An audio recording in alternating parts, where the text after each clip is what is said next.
আসসালামু আলাইকুম দেশ ও প্রবাসী ভাই, আপনাদের প্রতি আমার সালাম রইল। আপনারা আমাদের সালামটা নেবেন।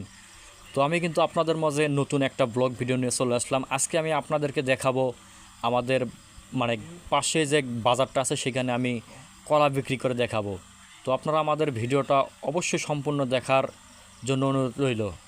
তো দেখতে পাচ্তেছেন যে ইনি আমার সম্পর্কে বরাব্বা হয়, তিনি কলা কাটা কিন্তু অলরেডি শুরু করে দিয়েছে। তো আজকে কিন্তু আমরা মোটামুটি বলতে পারেন 8 থেকে 10টার মতো কলা আমরা বাজারে নেওয়ার চেষ্টা করব, কারণ এই কলাগুলো বলতে পারেন যে হয়ে গেছে। তো এই কলাগুলো জমিতে রাখা চলবে না, কারণ জমিতে রাখা রিস্ক হয়ে যায়, যেহেতু রাস্তার পাশেই কলার বাগানটা। তো যেহেতু রাস্তার পাশেই, সেজন্য আমি ওখানে গাড়ি রাখার পর কলাগুলো নিয়ে এসে এক এক করে সেইখানে জড়ো করে রাখতেছি, কারণ আমাদেরকে 8-10টার মতো কলা কাটতে হবে। আপনারা দেখতে পাচ্ছেন ইতিমধ্যে কিন্তু আমরা অলরেডি বেশ কয়েকটা কলা কেটে রেখেছি। তো আপনারা আমাদের ভিডিওটা সম্পূর্ণ দেখুন, যেহেতু আমি আপনাদেরকে দেখাবো যে আমি কলাগুলো কত করে বিক্রি করলাম। তো ভাই, আপনারা যদি আমাদের ভিডিওটা যে যেখান থেকে দেখতেছেন অবশ্যই আমাদের কমেন্ট করে জানিয়ে দেবেন, কারণ আপনাদের মাঝে কিন্তু আমি নতুন একটা ব্লগ নিয়ে হাজির হয়ে গেলাম। যেহেতু আমার এই চ্যানেলটা নতুন, আপনারা দেখতেই পাচ্তেছেন যে আমি তেমন ভিডিও করতে পারি না, তারপর চেষ্টা করেছি। তো আপনারা যদি আমাদেরকে সাপোর্ট না করেন তাহলে কিন্তু আমি সামনের দিকে এগোতে পারবো না। তো আপনারা অবশ্যই আমাদেরকে সাপোর্ট করবেন। তো ইতিমধ্যে কলা অলরেডি বেশ কয়েকটা কাটা হয়ে গেছে। তো আলহামদুলিল্লাহ বলতে পারেন কলার ফলনগুলো ভালো, কিন্তু বাজারে নেওয়ার পর বুঝতে পারবো যে এইগুলোর দাম কীরকম।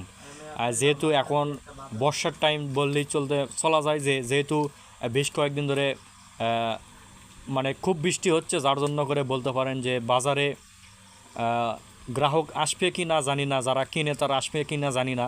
তবে আমরা কিন্তু কলার বাগানে খুব সকালে চলে যাচ্ছি। আপনারা মাঝে মধ্যে হয়তো দেখতে পাচ্তেছেন যে সামনে একটা ড্রাগনের ভেউ ছিল, সেখানে কিন্তু এখনও লাইট জ্বলতেছে, অর্থাৎ তারা এখনও জমিতে আসার পর লাইটটা বন্ধ করেনি। তো যাই হোক, এইদিকে আমার বরাব্বা কিন্তু কলা কাটা শুরু করে দিয়েছে। মাঝে মধ্যে উনি ঘাসের ভিড়ের মধ্যে যাচ্ছে। আপনারা হয়তো বুঝতে পারতেছেন যে ঘাস কেন আবার। তো এইখানে কলার পাশাপাশি কিছু ঘাস লাগানো হয়েছে, বাড়িতে গরু আছে, আপনারা হয়তো ইতিমধ্যে সেই ব্লগ ভিডিওগুলো দেখে ফেলেছেন। তো যার জন্য করে আমরা জমিতে ঘাস লাগাইছি, প্লাস এখানে কিছু মরিচের চাষ করছিলাম। তো মরিচটা মোটামুটি এখন শেষ, সেগুলা উঠানোর পর আবারও ইনশাল্লাহ এখানে নতুন কোনো ফসল করার চেষ্টা করব। তো দেখতে দেখতে কলা কাটা অলরেডি শেষ। তারপরে আমার বরাব্বা বলতেছিল যে এই কলা এখানে বেশিক্ষণ মানে বেশি দিন রাখা যাবে না, কারণ রাস্তার পাশে জমি, কখন কোন জানি কে কেটে নিয়ে চলে যায় বা চুরি হয়ে যায়। তো যার জন্য কিন্তু দেখতে পাচ্তেছেন তিনি কলা মোটামুটি যেইগুলো হয়েছে আর কি সেইগুলো কাটতেছে। তো এইখানে বেশ কিছু কলা মানে একটু কমলা সাইজের ছিল, কমলা সাইজ বলতে যেইগুলো এখনও কাটার উপযুক্ত হয়নি, তারপরেও সেগুলো কাটতেছে, কারণ যেহেতু আমরা বাজারে যাচ্ছি। তো বাজারে যখন যাচ্ছি তখন এই কলাগুলো নিয়ে যাই। এটা আপনারা দেখতে পাচ্ছেন, এটা কিন্তু তেমনভাবে হয়নি, তারপরও কাটার একটা উদ্দেশ্য। এখানে চোরের উপদ্রব বলতে পারেন, বা এক মানে যাচ্ছি তো পরিশ্রমটা তো হতেছে, তো সেজন্য ভাবলাম এই 2-3টা কলা না রেখে তো এই কলা কটাও আমরা নিয়ে যাই। তো আপনারা দেখতে পাচ্ছেন কিন্তু আমরা গাড়ির মধ্যে অলরেডি কলাগুলো সাজিয়ে গুছিয়ে তুলেছি।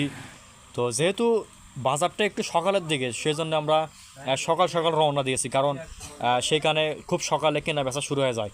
তো আপনারা দেখতে পাচ্ছেন যে আমরা কিন্তু একদম হাইওয়ে রোডে, অর্থাৎ আমাদের 4 লাইন রাস্তায় কিন্তু উঠে গেছি। তো আরও অল্প কিছুক্ষণ পর আপনারা দেখতে পারবেন যেখানে আমাদের কলার বাজার, চন্দিহারা সম্ভবত এই বাজারের নাম। যেহেতু আমি তেমন যাওয়া আসি করি না, তারপরেও আসতেছি, তো চন্দিহারাই হবে আর কি।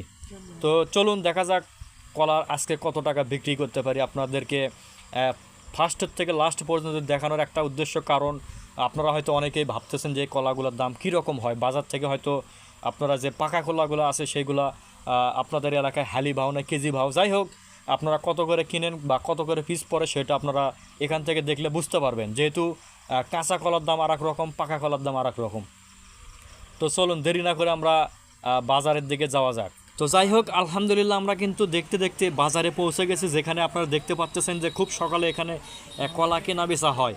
তো এখানে দেখুন অনেক জায়গায় থেকে কিন্তু এখানে কলা কেনার জন্য এসেছে, বা বলতে পারেন বিক্রি করার জন্য এসেছে। তো চলুন আমাদের কলাগুলো কত দামে বিক্রি করি আপনাদেরকে দেখানোর চেষ্টা করবো ইনশাল্লাহ। তো এইটা আমার হচ্ছে যে বড় ভাইয়ের গাড়ি, তিনি আমার জ্যাঠাতো ভাই হয়।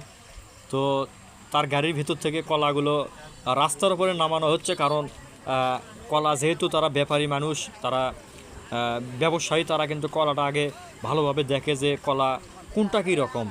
সব কলা তো একরকম হয় না, তারপরেও তারা সেটা দেখে বলতে পারেন যে অ্যাভারেজ করে বড় ছোট মিশেল করে তারা সেখানে কিন্তু কলা কেনা বেচা করে।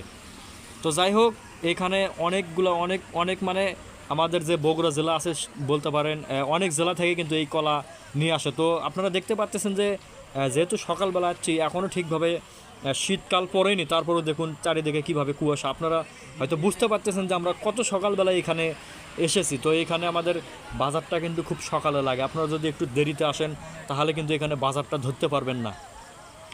তো আপনারা দেখুন এখানে অনেক ভাই কলা নিয়ে এসেছে, তারা কলা বিক্রি করার জন্য কিন্তু নিয়ে এসেছে। তারা যারা কিনতেছে বা বলতে পারেন যারা বিক্রি করতেছে তাদের মধ্যে দাম দর চলতেছে। তো দাম দর সই হলে কিন্তু তারা কলাটা বিক্রি করে দেয়। তো আপনাদেরকে আমাদের কলাটা দেখানোর উদ্দেশ্য ছিল। তো যাই হোক, আমি দেখাইতে পারিনি কারণ খুব ব্যস্ত ছিলাম। তো যাই হোক দর্শক বন্ধু, আমি আপনাদেরকে কলার বাজারটা ঘুরিয়ে দেখাতে দেখাতে আমার বরাব্বা কিন্তু অলরেডি কলা বিক্রি করে ফেলে দিয়েছে। তিনি বুঝতে পারতেছেন যে বয়স্ক মানুষ, যার জন্য সে বুঝতে পারেনি যে আমি এটা ব্লগ ভিডিও বানানোর জন্য তার সঙ্গে গিয়েছিলাম। তো দুঃখিত, আমি আবার দেখা হবে আর নতুন কোনো ভিডিওতে। ধন্যবাদ।